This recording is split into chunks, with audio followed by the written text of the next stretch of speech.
saudara sekalian, senang sekali rasanya kita bisa kembali berjumpa di STMJ, Sapaan Tengah Minggu Jemaat. Hari ini seperti biasa kita mau kembali di tengah-tengah minggu kita berhenti sejenak untuk mendengarkan firman Tuhan. Tapi sebelum kita merenungkan, mari kita bersama-sama memohon pertolongan Tuhan. Kita bersatu di dalam doa. Mari kita berdoa. Tuhan yang Maha Kasih, kami sungguh bersyukur, kami sungguh berterima kasih atas segala karunia-Mu, atas segala rahmat-Mu. Kiranya Tuhan saja yang boleh menolong kami ketika kami ingin merenungkan, merefleksikan firman-Mu di dalam kehidupan kami sehari-hari. Kami boleh Engkau bantu untuk memahami firman-Mu dan boleh melakukannya. Ini kami Bapa, kami siap untuk mendengarkan firman-Mu. Di dalam nama Tuhan kami, Yesus Kristus anak-Mu yang tunggal, kami berdoa. Amin. Saudara sekalian, saya ingin mengajak kita untuk membaca bagian Alkitab kita dari Amsal pasal 15 ayat 1 sampai dengan 4. Amsal 15 ayat 1 sampai dengan 4. Saya akan membacakannya untuk kita sekalian. Jawaban yang lemah lembut meredakan kegeraman, tetapi perkataan yang pedas membangkitkan marah. Lidah orang bijak mengeluarkan pengetahuan, tetapi mulut orang bebal mencurahkan kebodohan. Mata Tuhan ada di segala tempat, mengawasi orang jahat dan orang baik. Lidah lembut adalah pohon kehidupan, tetapi lidah curang melukai hati. Dadi wong ki sing solutif to yo. Ibu bapak saudara sekalian mungkin pernah mendengar kalimat ini. Jadi orang tuh yang solutif tuh ya. Ini keluhan seorang butejo yang melihat ternyata perjuangannya untuk menilik atau mau menjenguk seseorang sia-sia. Ya, Bapak Ibu Saudara sekalian mungkin pernah menonton film pendek berjudul Tilik, yang arti menjenguk, yang punya arti menjenguk. Tilik itu menjenguk seseorang. Saudara, mungkin kalau yang belum pernah nonton, saya akan menceritakan gambarannya secara singkat. Kalau gitu ya, ini spoiler alert. Dalam film Tilik, ini film yang didasari latar belakangnya adalah kebudayaan di Jogja, di Jawa, di mana ketika ada seseorang yang sakit biasanya dijenguk. Di dalam film Tilik, ibu-ibu satu kampung ini mau menjenguk ibu lurah yang masuk rumah sakit di kota. Kemudian mereka menyewa sebuah truk dan pergi dari desa ke kota bersama-sama untuk menjenguk. Di tengah jalan mereka membicarakan seseorang bernama Mbak Dian. Dian ini disangka perempuan yang tidak baik perilakunya.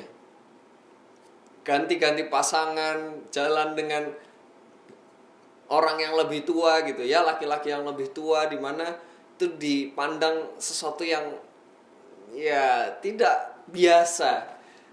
Bagaimana juga dia baru bekerja tapi kok sepertinya hartanya cepat sekali, banyak gitu ya. Di tengah jalan mereka mempergunjingkan seseorang bernama Dian. Lalu ketika sampai di rumah sakit yang dituju, ketika mereka ingin menjenguk Bu Lurah tadi, ternyata Bu Lurah tidak dapat dijenguk. Lalu dengan ya nada kesal, tokoh utama di film ini Bu Tejo mengatakan kalimat tadi, "Mbok jadi wong ki sing solutif to ya." Sudah jauh-jauh pergi ke kota, mereka akhirnya tidak jadi menjenguk, tapi mereka ke pasar gede atau pasar Bringharjo untuk berbelanja. Nah, Bapak Ibu sekalian, film ini sungguh menarik. Mungkin yang belum menonton silahkan coba ditonton, karena walaupun itu berbahasa Jawa, menggunakan bahasa Jawa sehari-hari, di bawahnya ada subtitlenya bahasa Indonesia. Jadi saudara pasti bisa mengerti. Nah, menariknya di film ini Bapak Ibu, film ini mau coba memotret kehidupan atau kebiasaan di tengah-tengah kita di Indonesia, terutama ini budaya Jawa, tapi saya yakin ini adalah budaya kita orang Indonesia. Ya seperti kita di gereja juga punya tim pelawatan untuk menilik atau coba menengok orang yang sakit atau punya pergumulan dan lain sebagainya. Ini yang mau dipotret oleh sang sutradara. Dia mau memotret kehidupan atau kebiasaan orang-orang untuk menilik atau tadi menjenguk orang yang sakit. Tapi tidak hanya berhenti sampai situ. Ia juga ingin memotret bagaimana informasi menyebar di tengah-tengah orang banyak. Yaitu tadi, di tengah-tengah perjalanan mereka membicarakan satu orang saja. Mereka menggunjingkan satu orang saja yang tidak ada di situ. Bapak Ibu Saudara sekalian, ini jadi potret kehidupan kita bersama. Dimana ketika kita menerima sebuah informasi, seringkali kita tidak begitu memperhatikannya atau mempelajarinya lebih dalam, buru-buru kita bagikan. Entah itu berita atau informasi yang tepat atau hoax atau tidak, kita seringkali tidak tahu. Kemudian seringkali kita berikan juga dengan opini-opini kita. Nah, ini sesuatu yang berbahaya ketika kita belum tahu inti permasalahannya atau realita yang terjadi, lalu kita berikan opini. Apa yang terjadi? Ya, saudara, seperti yang ada di film tersebut, maka sepanjang perjalanan atau banyak sekali hal yang bisa digunjingkan begitu ya. Jadi sesuatu yang seru, jadi gosip. Digosok makin sip. Bapak Ibu Saudara, hari ini kita diingatkan melalui Amsal. Amsal mengatakan di sini, lidah orang bijak mengeluarkan pengetahuan, tetapi mulut orang bebal mencurahkan kebodohan. Di ayat yang kedua, penulis Amsal mencoba mengingatkan kita, sebagai anak-anak Tuhan, sebagai murid-murid Kristus, kita diingatkan untuk menjaga lidah kita. Oke, mungkin sekarang tidak hanya lidah, karena kita juga punya telepon genggam, punya telepon pintar, yang bisa chatting kemana-mana menggunakan jari. Kita perlu menjaga informasi yang kita berikan kepada orang lain, sehingga informasi yang kita keluarkan adalah sebuah pengetahuan dan bukan sebuah kebodohan. Bapak Ibu Saudara sekalian, menarik juga beberapa hari yang lalu Paus Fransiskus menyatakan atau mengajak kita melihat bahwa gosip ini lebih fatal, lebih cepat menyebar daripada virus COVID-19. Bagaimana tidak?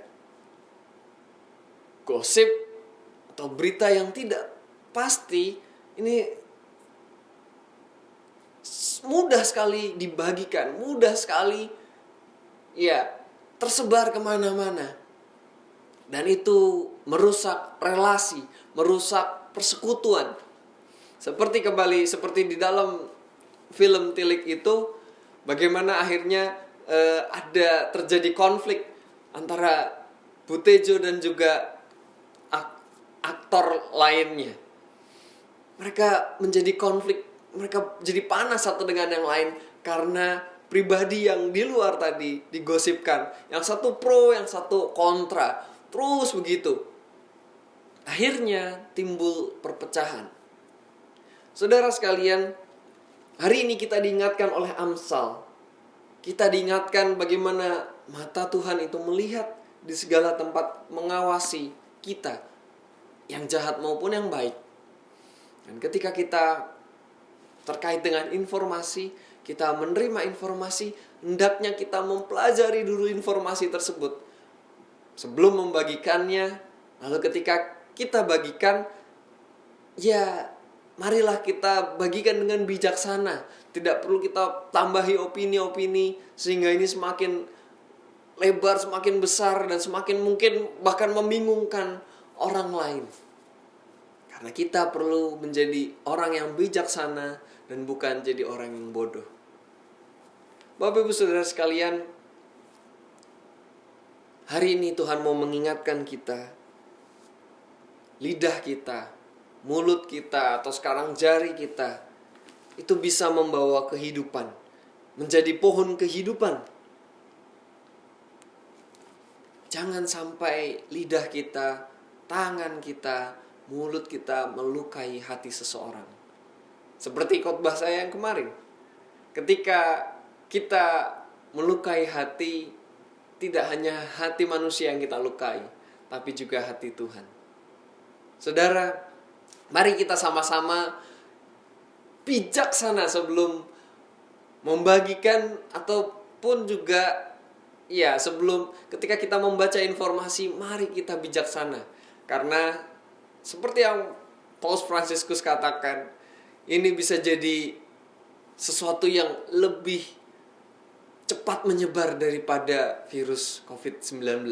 Dan kita lihat saat ini, saat pandemi ini, kita perlu menyatukan hati, bukan memecah belah. Jadi gosip atau berita-berita yang tidak pasti ini semakin membahayakan relasi kita, bukan mempererat, malah mempecah-mecah belah kita. Jadi mari kita bangun komunitas kita, gereja kita bersama-sama di dalam komunitas yang penuh kasih. Berita yang kita bagikan penuh dengan kehati-hatian, penuh dengan informasi yang baik dan positif. Mari kita bagikan itu. Tapi ketika berita itu negatif, berita itu merusak suasana hati seseorang, mari kita tunda terlebih dahulu. Itu panggilan kita sebagai anak-anak Tuhan.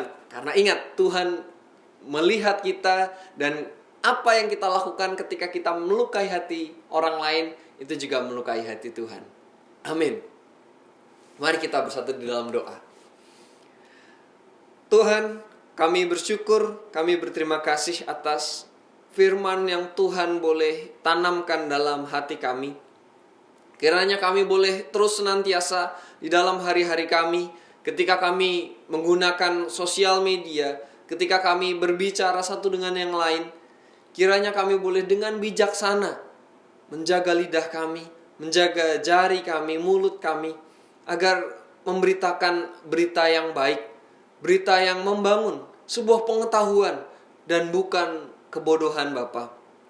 Bukan informasi-informasi hoax atau informasi yang tidak jelas. Karena kami tidak ingin memecah belah komunitas kami, terutama persekutuan kami, anak-anak-Mu, anak-anak Tuhan. Tuhan, kiranya di tengah pandemi ini kami bukan semakin terpecah belah, tapi kami boleh semakin bersatu hati. Kami boleh semakin menyatukan hati kami sebagai persekutuan umat Allah. Berkati dan lindungi kami di dalam keseharian kami. Tolong kami agar kami boleh menjaga diri kami. Kami serahkan hidup kami, pekerjaan kami, keseharian kami, semuanya ke dalam tangan penyertaan-Mu. Di dalam nama Tuhan kami, Yesus Kristus, kami berdoa dan mengucap syukur. Haleluya. Amin. Bapak Ibu Saudara sekalian, demikianlah STMJ kita. Terima kasih telah bergabung, telah mengikuti STMJ dan menantikan STMJ. Bapak Ibu, saya ingin memberitahukan informasi bahwa STMJ kita akan hadir 2 mingguan atau 2 minggu sekali. Jadi nantikan STMJ berikutnya di 2 minggu yang akan datang. Sampai jumpa. Tuhan memberkati kita sekalian.